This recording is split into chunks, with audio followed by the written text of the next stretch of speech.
If your iPhone looks like it's ghosting you, you're not alone. Let's solve this.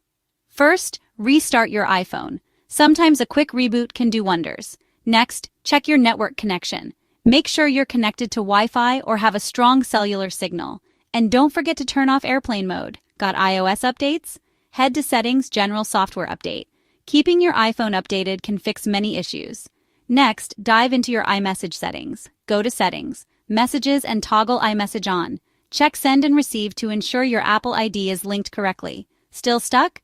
Turn iMessage off and on again. For MMS and SMS, make sure MMS messaging is enabled under Settings. Messages. Having trouble with pictures or videos? Contact your carrier, they might have the answers. Running out of storage? Clear some space.